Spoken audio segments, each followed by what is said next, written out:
do this question. देखो भाई, ये मेरा एक वेसल है, something this is my vessel, और इस वेसल को मेरे को टिन से कोट करना है. Now here the thing is I don't have this led, मतलब ये जो ढक्कन है, ये ढक्कन मेरे पास नहीं है इस लेड का. इनर सरफेस में भी मेरे को टिन की परत चढ़ानी है और आउटर सरफेस में भी टिन की परत चढ़ानी है. तो मैं टिन की परत बेसिकली कहाँ चढ़ा रहा हूँ? मैं टिन की परत चढ़ा रहा हूँ इसके कर्व्ड सरफेस एरिया पे. इस वाले एरिया को I am coating it with tin.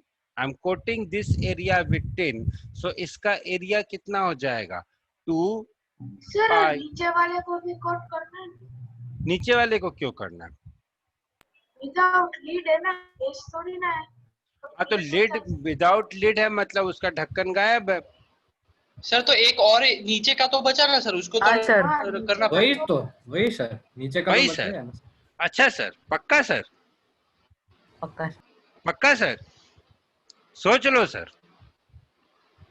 हाँ सर, सर लीड गायब हुआ है, बट ऊपर का गया है सर, नीचे बेस होगा. अगर नीचे का, सर अच्छा नीचे का अच्छा अच्छा अच्छा सुनो, अच्छा सुनो सुनो सुनो सुनो सुनो, मान लो अगर मैं नीचे का भी गायब कर दूं तो am I doing any fundamental mistake?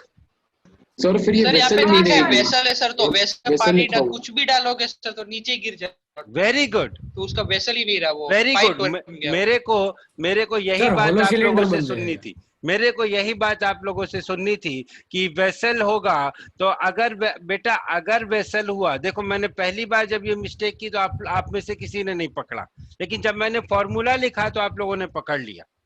Very good. जब मैंने पहले ये बोला कि इसमें ये बेस नहीं है, ये नहीं है, ये नहीं है, तो आप में से किसी ने नहीं पकड़ा.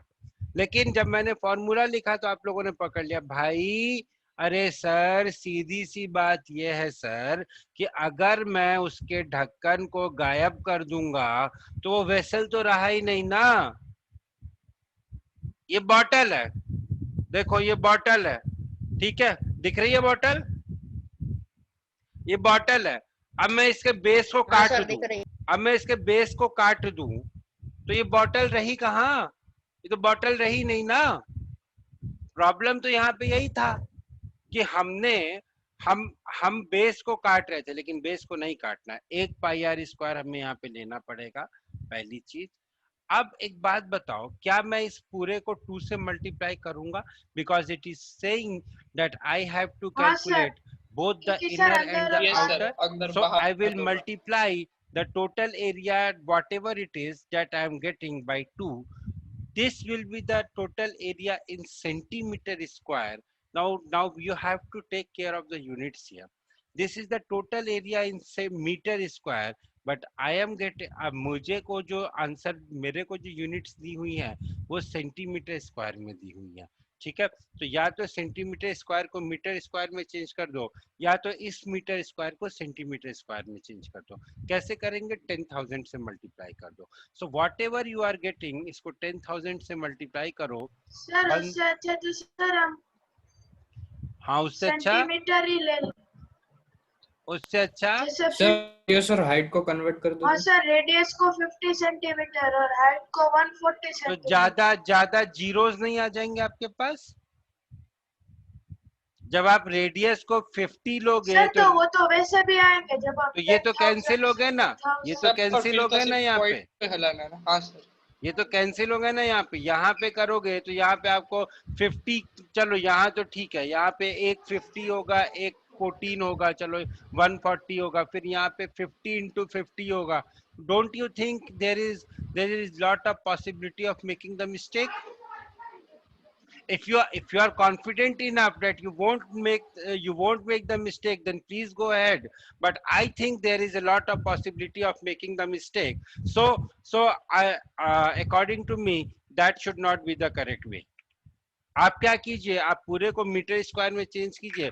देखो एक क्वांटिटी को मीटर से सेंटीमीटर में चेंज करना या मीटर स्क्वायर से सेंटीमीटर स्क्वायर में चेंज करना आसान है. हर क्वांटिटी को चेंज करके फिर फाइनली उसको ऐड करना, and that too doing without any error, this is somewhat a tedious task. I hope you guys are understanding what I mean to say. ठीक है, अब क्या करो, यहाँ पे वैल्यूज पुट कर दो, जो भी सर आप वो आंसर है। 10,000 into 50 upon 1000 वाला पार्ट एक और बार समझा सकते हैं? बेटा ये जो टोटल एरिया आया वो मेरा एरिया आया दिस मच, ये पूरी की पूरी यूनिट थी मेरी मीटर स्क्वायर में। इस मीटर स्क्वायर को जब मैंने सेंटीमीटर स्क्वायर में चेंज किया, तो मीटर स्क्वायर को सेंटीमीटर स्क्वायर में चेंज करने के लिए मुझे 10,000 से मल्टीप्लाई करना पड़ता है, वो मैंने कर दिया। कॉस्ट मुझे क्या दी हुई है, 1,000 सेंटीमीटर स्क्वायर को पेंट करने के लिए मेरे को कॉस्ट दी हुई है 50 रुपीज। तो 1 सेंटीमीटर स्क्वायर को पेंट करने की कॉस्ट कितनी होगी, 50 अपॉन 1,000 रुपीज।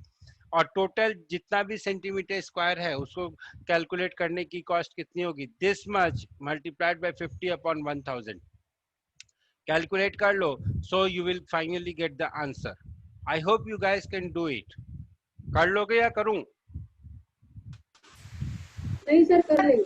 सर इसमें 22/7 ले 22/7 लेंगे। क्यों 22/7 लेंगे? बिकॉज यहाँ पे आपको क्योंकि हाइट भी 1.4 है, तो डिवाइड हो जाएगा। 1.4 दिया हुआ है, इसीलिए आप यहाँ पे 22/7 लोगे।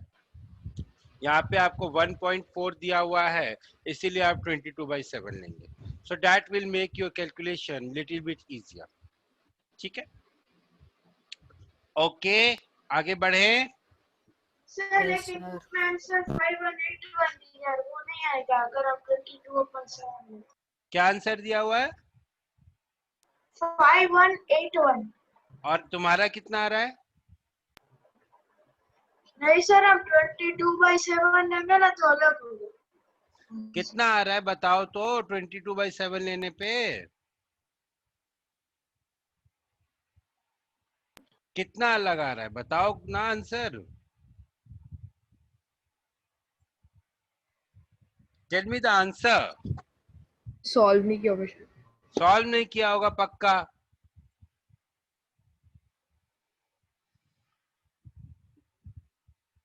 तो वही तो मैंने लिया ना बेटा, 1 metre square is equal to 10,000 centimetre square. Have I done any mistake? 1 metre square is equal to 10,000, that is 100 into 100 centimetre square. वही तो किया है यहाँ पे मैंने। तो देखो भाई क्या करना है यार, तुम लोग ना ऐसे कैलकुलेशन करवाओगे मेरे से, खुद कर नहीं रहे हो, मेरे से कैलकुलेशन करवाओगे, गलत बात है भैया। देखो, so what it will be 2 multiplied by, अब यहाँ पे 2 into 22/7। अब यहाँ से I will take some few things common. क्या कॉमन लूंगा मैं? r को कॉमन ले लेता हूँ और पाई को कॉमन ले लेता हूँ। So it will be 2 pi 2 multiplied bye h की वैल्यू कितनी थी, h की वैल्यू थी 1.4 प्लस r की वैल्यू कितनी थी 1.2 मतलब 0.5। So this was the thing 2 multiplied bye, और पाई r मैंने कॉमन ले लिया, पाई इंटू r मैंने कॉमन ले लिया। So this will be 2 pi r multiplied by 2 into 1.4 will be 2.8, 2.8 plus 0.5 will be equal to 3.3 और into 500 तो हम ऑलरेडी कर ही रहे हैं। So here, in fact here the exact value, I think here you should not take the value as 22/7, rather you should take the value as 3.14. Why you should take the value as 3.14? क्योंकि यहाँ पे मुझे दिख रहा है कि मुझे last में 500 से मल्टीप्लाई करना है। That is why taking the value as 3.14 will be the easier one. 2 into 3.14 multiplied by radius was 0.5 multiplied by 3.3 और whole multiplied by 500। अब ये देखो 2 into 0.5 कितना हो गया, 1 हो गया ना सर। ये है 3.14 multiplied by 3.3 और जो भी प्रोडक्ट आएगा उसको 500 से मल्टीप्लाई करने का है। ठीक है, अब सर अब इस 3.14 को 3.3 से मल्टीप्लाई कैसे करें, कुछ तो तरीका होना चाहिए यहाँ पे। तो इसको मल्टीप्लाई करने के लिए you will write this as, direct multiply कर लो यार, 3.14 को 3.3 से मल्टीप्लाई कर लो तो ये आएगा 3.14। सर ये हार्ड 357 into 3.3 करके भी कर सकते हैं। क्या बोल रहे हो बेटा? Sir 157 into 3.3.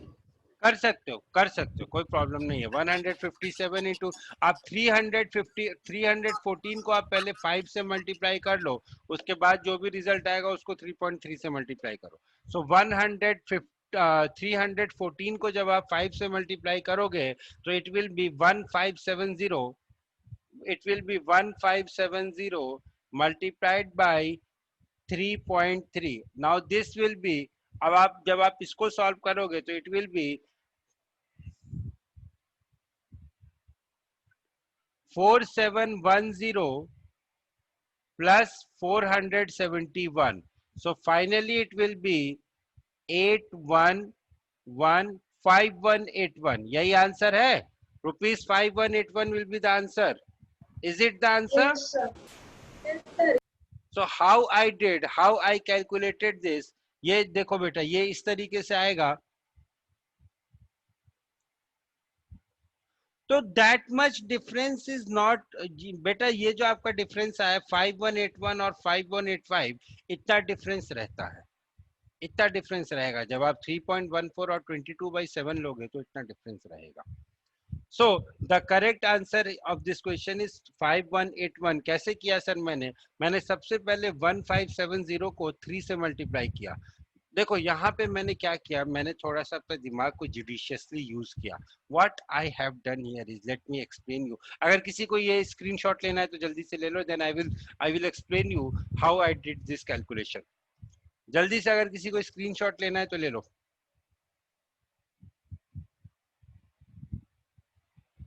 ठीक है, हो गया। Now I am erasing this. Basically what I was supposed to do, 3.14 into 3.3 multiplied by 500। अब देखो बेटा मैंने क्या किया, यहाँ पे डेसिमल के बाद 2 प्लेसेस है, यहाँ पे 2 जीरोस हैं। दैट मीन्स ये जो प्रोडक्ट है this is nothing but 314 into 5। अब मैंने आप लोगों को कई बार बातों में मैंने आपको बताया है, ये 314 आपको 314 दिखता होगा, लेकिन ये 314 मेरे को 300 प्लस 14 दिखता है। अब इसको 5 से मल्टीप्लाई करना मेरे लिए बहुत आसान है। इसको जब मैंने 5 से मल्टीप्लाई किया तो मुझे ये मिल गया 1570। कैसे मिला सर? जब मैंने 300 को 5 से मल्टीप्लाई किया तो मुझे मिला 1500, जब मैंने 14 को 5 से मल्टीप्लाई किया तो मुझे मिला 70, मैंने दोनों को उठा के जोड़ दिया तो मुझे मिल गया 1570।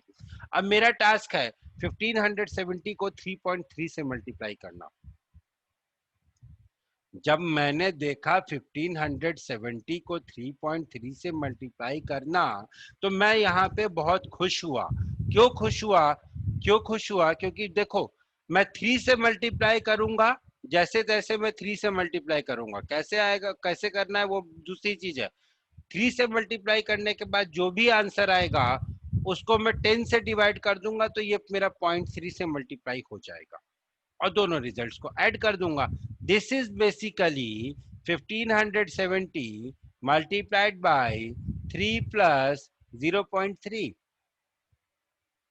तो 1570 को 3 से मल्टीप्लाई करना, 1570 को 3 से मल्टीप्लाई करना बहुत आसान है। Again the same thing, break it into smaller numbers. This number is just 1500 plus 70 for me. So when I will multiply it, it will become 4710. कैसा है sir 4710? It will be 4500 plus 210, which is nothing but 4710 plus एक place के बाद decimal, that is plus 471। So solve करने पे it will B 181581 will be the correct answer of this question. इस तरीके से आप इस कैलकुलेशन को कर सकते हो, या आप जैसे आप करते आए हो वैसे कर सकते हो। I have trained myself for doing the calculation like this. क्या जरूरत है, पहले 3.14 को 3.3 से मल्टीप्लाई करो, फिर जो भी डिजिट आएगा उसमें 2 डिजिट के बाद डेसिमल को आगे बढ़ाओ, फिर उसको 5 से मल्टीप्लाई करो। Why? What is the need? Do it like this ना, do it like this, nobody will say that you are doing something wrong. ठीक है, Yes, it will be correct. It will be correct. See, you, if nothing is specified, so you can take both the values. You can take 3.14 also. You can take 22/7 also. ये जो 7 का, ये जो 4 का difference आ रहा है आप लोगों का, वो डिफरेंस सिर्फ इसलिए आ रहा है क्योंकि यहाँ पे आप डेसिमल के 2 डिजिट 3 डिजिट के बाद तक आप खेल रहे हो। अगर आप 3.1417 लोगे तो फिर वैल्यू चेंज हो जाएगी, उसके फिर क्या करोगे? 3.1 लेके करोगे तो फिर आंसर कुछ डिफरेंट आएगा। But that error is a permissible level. That will not be counted as an incorrect question. ठीक है? Don't worry about it. चलो आगे बढ़े। किसी को कोई डाउट है यहाँ तक तो पूछ लो भाई, किसी को कोई डाउट है तो पूछ लो भाई।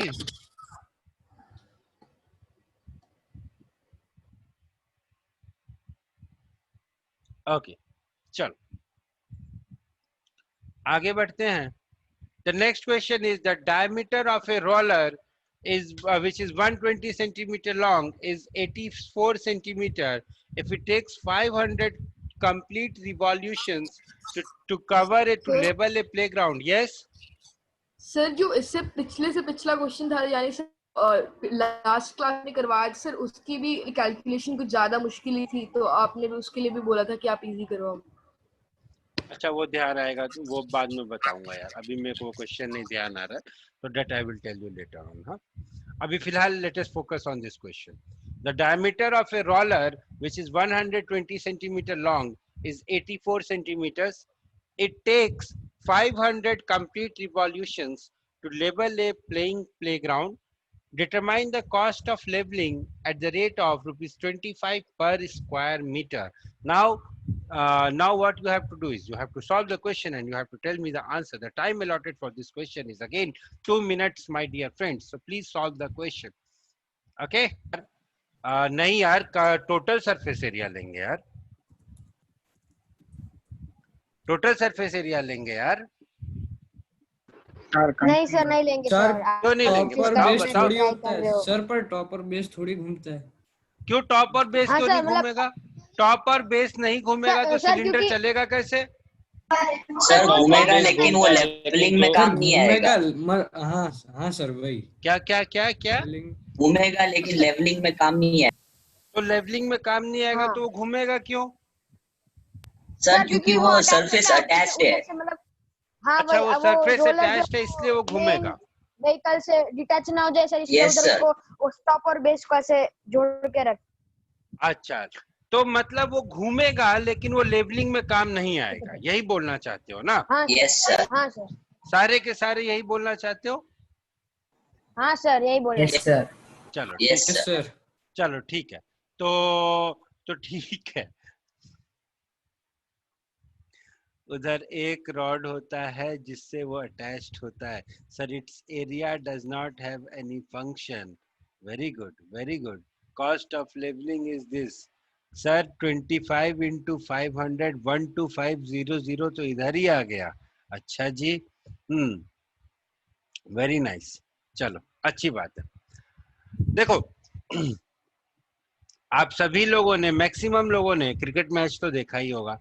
क्रिकेट मैच नहीं देखा होगा तो आपके घर के सामने की जब रोड की कंस्ट्रक्शन हो रही होगी तो आपने रोड के कंस्ट्रक्शन को तो देखा ही होगा। उसमें क्या होता है कि एक ऐसे करके एक रोलर होता है which is एक मिनट, रोलर तो बाद में आएगा, पहले पेज भाग गया। which is basically a cylinder like this, और इसको अपन इस तरीके से घुमाते हैं, है ना, इस तरीके से घुमाते हैं। या तो हाथ से घुमाया जाता है या तो मशीन के थ्रू घुमाया जाता है। नॉर्मली क्रिकेट मैचेस में जो लेवलिंग होती है उसमें अपन मशीन के थ्रू ही घुमाते हैं। अब तो हर जगह मशीन के थ्रू ही घुमाते हैं, ठीक है। तो यहाँ पे the important point that you should make in, that you should keep it in your mind while calculating the question is, levelling के लिए you are only concern with the curved surface area. Levelling के लिए you are only concern with the curved surface area, जो कि हमारा कितना होता है 2πr/h। खत्म, मुझे और कुछ नहीं जानना है इस क्वेश्चन में। क्या होगा क्या नहीं होगा, nothing doing, I am not interested. मैं सिर्फ चुपचाप वैल्यूज रखूंगा, आंसर निकालूंगा, आगे बढ़ूंगा। अब देखो आर की वैल्यू कितनी है, पहली गलती, पहला प्लेस जहां पे लोग गलती करते हैं वो ये डायामीटर दिया हुआ है, लेकिन पता नहीं छोटे बच्चों को किस चीज की जल्दी रहती है, in what type of hurry they are, what they do is 120 सीधे सीधे डायमीटर को रेडियस ले लेंगे और उसके बाद बोलेंगे कि here the radius will B 60, the radius will B 120। उसके बाद में बोलेंगे अपने घर जाके मम्मी पापा को या अपने टीचर्स को कि सर मैंने तो ये गलती कर दी, sorry sir. No, why this mistake? क्या आपने ये क्वेश्चन नहीं पढ़ा?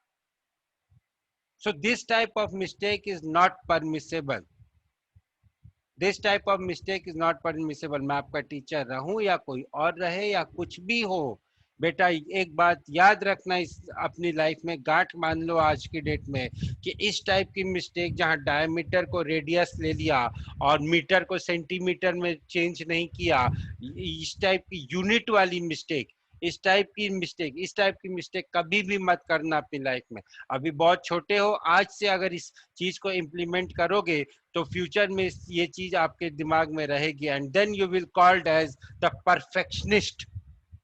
जो एक वर्ड होता है ना, कभी कभी किसी किसी के लिए यूज करते हैं, ही इज मिस्टर परफेक्ट और she is mister perfect, because he और she does everything to the best. वो कहाँ से बेस्ट करते हैं? इन्हीं छोटी छोटी चीजों को मिला के वो बेस्ट करते हैं। सो ऐसी गलती कभी मत करना बेटा, ठीक है? So the radius will be equal to 60 centimetre, right here 60 centimetre, यहाँ लिखो। मुझे नहीं पता आपके स्कूल में r इज इक्वल टू 60 लिखते हैं कि r is equal to 60 centimetre लिखते हैं, but I am telling you develop this habit of writing r is equal to 60 centimetre. Why? क्योंकि जब आप इसको लिखोगे, जब आप कैलकुलेट करोगे तो आपको पता चलेगा कि अच्छा ये तो 60 सेंटीमीटर में है, मुझे इसको मीटर में चेंज करना पड़ेगा, ये आपको पता होना चाहिए वहां पे, ठीक है? तो रेडियस हो गया आपका 60 सेंटीमीटर, लेंथ ले लो या h ले लो, it is hardly matters, it is 84 centimetre, ठीक है? CSA will be equal to 2 into 22/7. Why 22/7? Because here pi is given as 22/7 into 60 into 84. Right here centimeter square. यहाँ लिखिए कि ये सेंटीमीटर स्क्वायर होगा। अब इसको 12, इसको डिवाइड कर दीजिए, दिस विल बी 12, ठीक है? 12 7 जा 84 होता है, या 7 12 जा 84 होता है। जिनको नहीं याद है याद कर लो, कम से कम इतनी टेबल तो याद कर ही लो बेटा, इतनी टेबल तो याद कर ही लो। सो 12 7 जा 84 होता है। Now this is centimetre square, centimetre square को आपको मीटर स्क्वायर में चेंज करना पड़ेगा। वाई मीटर स्क्वायर में चेंज करूं सर? क्योंकि कॉस्ट मेरे को दिया हुआ है 25 पर मीटर स्क्वायर में, प्लस एक चीज और, एक राउंड में उसने इतना एरिया कवर किया है, टोटल राउंड इतना, टोटल राउंड 500 है, तो यहाँ लिखिए total area covered, total area covered will be equal to 2 into 22 into 60 into 12 into 500 centimeter square. एक मिनट बेटा, let me complete, हाँ? So it will be equal to 2 into 22 into 60 into 12 into 500 divided by 100 into 100 meter square. Why I divided it by 100 into 100? Because यहाँ पे centimetre square में था, यहाँ पे अब ये मीटर स्क्वायर में हो गया। कॉस्ट इज, फिर आप आगे लिखिए कॉस्ट इज रुपीज, एक सेकेंड, 25 पर metre square. So total cost will be equal to जो भी है उसको 25 से मल्टीप्लाई कर दीजिए। हाँ बताइए क्या बोल रहे हैं आप? Sir, the diameter of the circle is 84 centimeter. The diameter, okay. Sir आपने हाइट को डायमीटर ले लिया। ओके, ठीक है, ओके ठीक है, sorry. So radius will B 42 centimetre. ठीक है, दिस विल बी सर 42। भी आंसर सेम आ रहा है। कोई बात नहीं, वो आंसर सेम आएगा, वो आंसर सेम आएगा क्योंकि आपने एक को 2 से मल्टीप्लाई किया और दूसरे को आपने 2 से डिवाइड कर दिया, और यहाँ पे सिर्फ r और h का टर्म है, r स्क्वायर और h स्क्वायर नहीं है, इसलिए आपका आंसर सेम आ रहा है. But that is not the thing, huh? That was the fundamental mistake that I made. So this is 120 और यहाँ पे ये 42 हो जाएगा. अब आप इसको solve कर लो. What I was more concerned about explaining the unit आप कैसे कैसे लिखेंगे. So finally total cost will be equal to 2 into 22 multiplied by, अब ये कितना हो गया, whatever it will be, इसको calculate कर लेना, and finally you will get the answer. The answer that you guys gave 36,000 something, that was the correct Sir, answer. 39,600. So 39,600. That was the correct answer. The point that the 2 points that I wanted to tell you in this question was, सबसे पहले आप diameter और radius पे mistake मत करना. ये मत सोचना कि diameter बोल देना कि अच्छा diameter दिया हुआ है, दिमाग में भी diameter चल रहा है, लेकिन ले लेना radius. ये गलती मत करना, पहली चीज.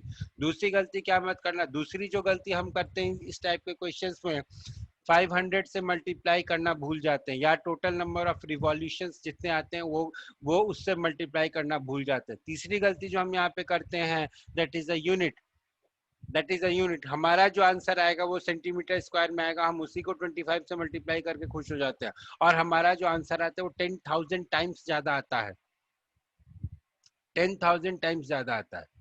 ये बुद्धिमानी बहुत कम लोग करते हैं कि कर्व सरफेस एरिया की जगह टोटल सरफेस एरिया ले लिया. ऐसे महान आत्माएं बहुत कम होती हैं, but luckily you guys are not that महान आत्मा कि आप लोग कर्व सरफेस एरिया की जगह टोटल सरफेस एरिया लेंगे.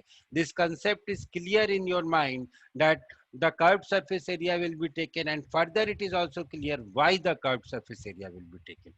ठीक है, तो आप लोग उस कैटेगरी में नहीं आते हैं, तो this is a happy thing for me. But still there are 3 points where you guys can make the mistake, and my job is to tell you where you should be extra careful. That is my job. ठीक है, समझ में आ गया आपको? Calculation करना आसान है, वो तो आप कर लोगे, but the thing is where you should be extra careful, that is my job. Chalo, next question. A lead pencil consists of a cylinder of wood with a solid cylinder of graphite fitted into it, or the diameter of the pencil is 7 mm, the diameter of the graphite is 1 mm, and the length of the pencil is 14 centimeter. ठीक है sir, हमें क्या बताना है? Volume of the graphite, volume of the wood, and the weight of the whole pencil. The specific gravity of the wood is 0.7 and that of the graphite is 2.1. Very interesting question. Try कीजिए, नहीं solve होता है तो देखते हैं. Sir specific gravity मतलब density. Specific gravity मतलब density. Try करो. 2 मिनट का टाइम है, 3 मिनट का टाइम है, 4 मिनट का भी टाइम ले सकते हो. ट्राई करो क्वेश्चन, वेरी इंटरेस्टिंग क्वेश्चन.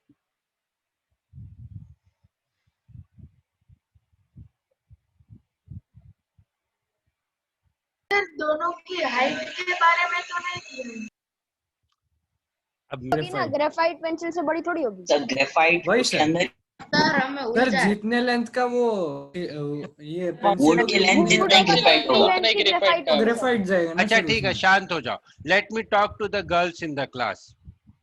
भाई ये बताओ लड़कियों, मेरे साथ समस्या ये है कि मेरे को इस क्वेश्चन में, ये क्वेश्चन मेरे को नहीं समझ में आ रहा है.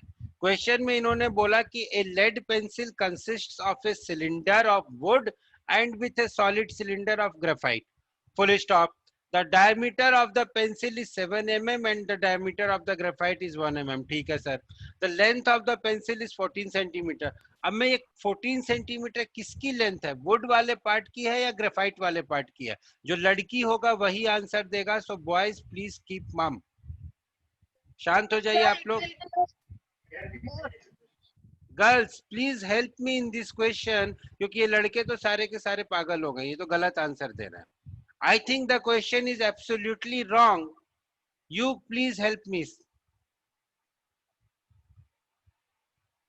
Girls, please help me. So please repeat the question.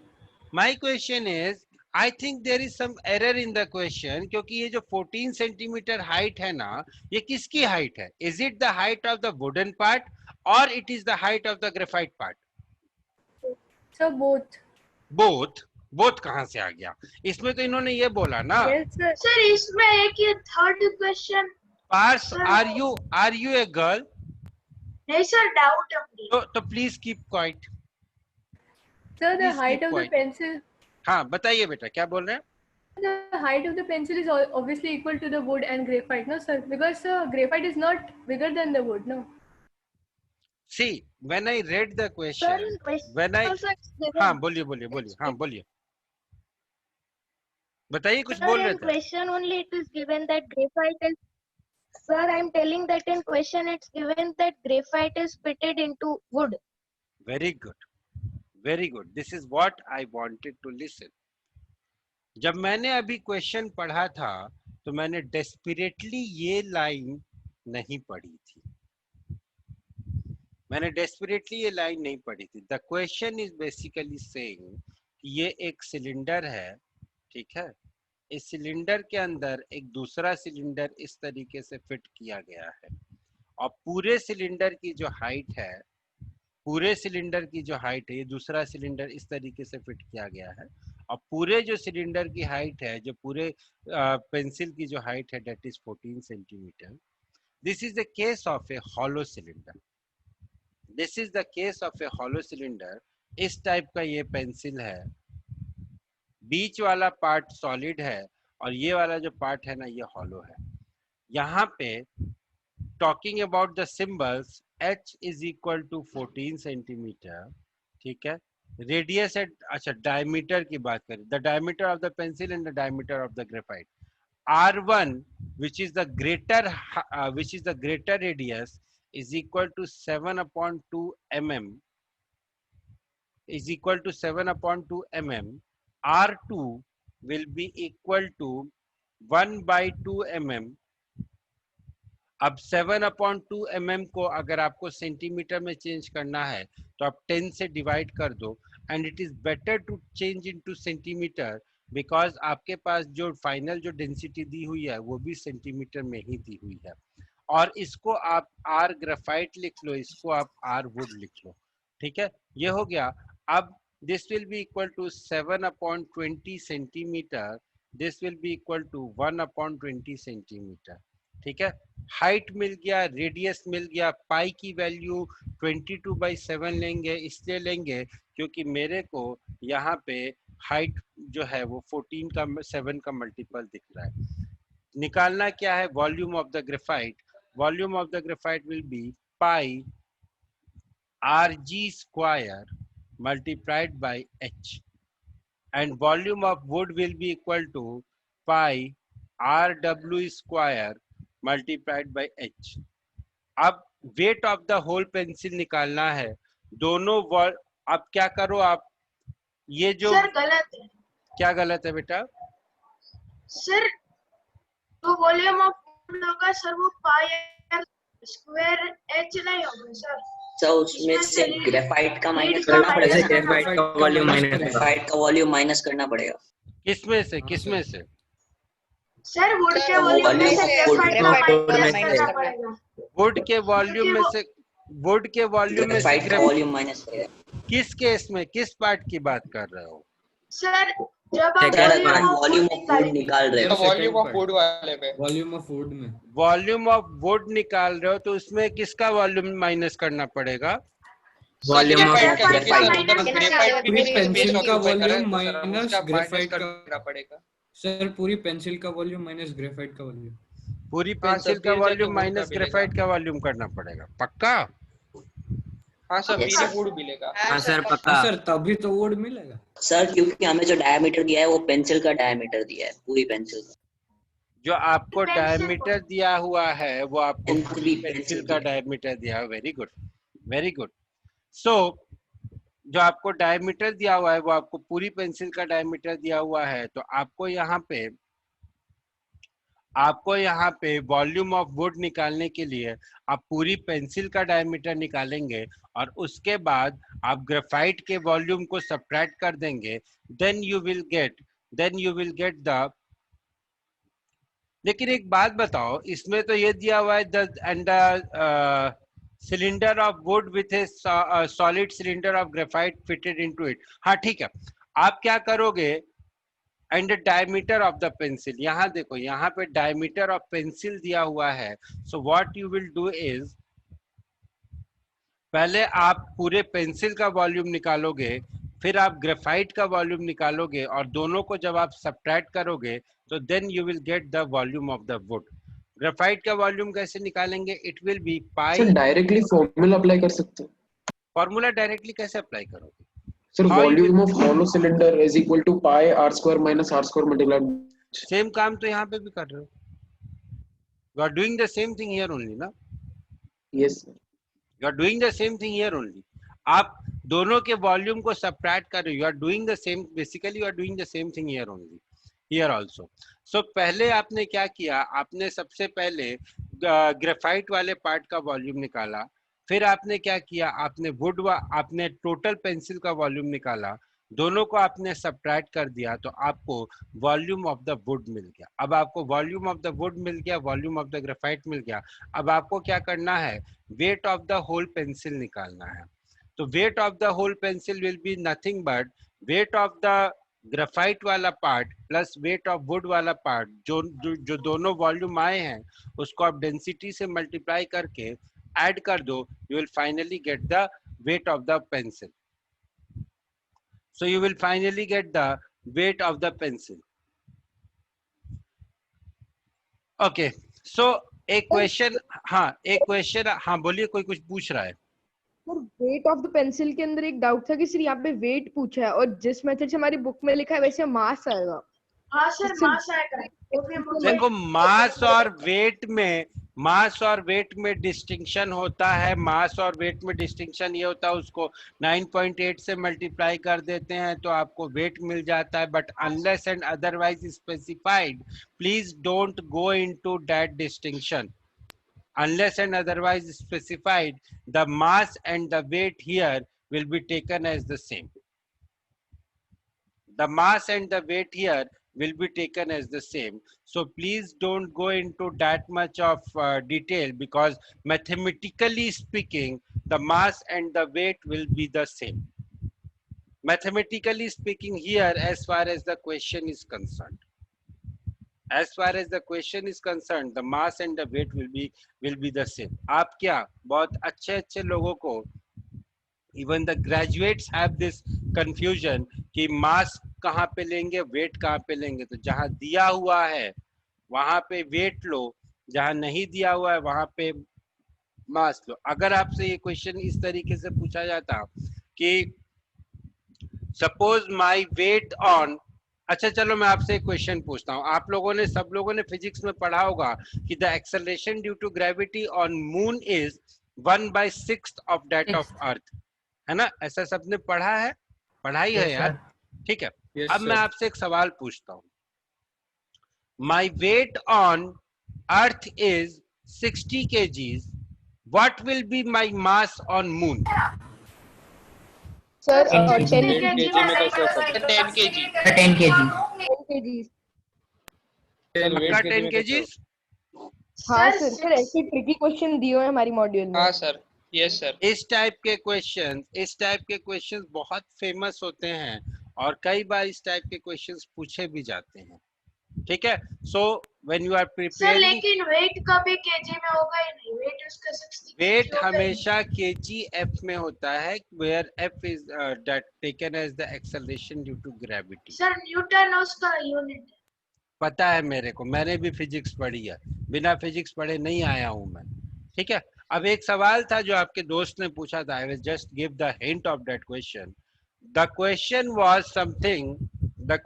Something, let me please have a look at the question. कहाँ गया? Can you please tell me the last 4 digits of your mobile number? Yes sir हाँ बताओ, जल्दी बताओ, जल्दी बोलो यार। 1 हाँ 7147 71, हाँ मिल गया। भाई देखो सवाल ये कह रहा है, आई will just give the hint here also, I just give the hint here, और उसके बाद अगर आप लोग एक बार ट्राई करो, नहीं ट्राई होता है तो we will discuss the question in the next turn. और अभी के लिए, आज के लिए हम अपनी क्लास के डिस्कशन को यहीं पे खत्म करते हैं। सो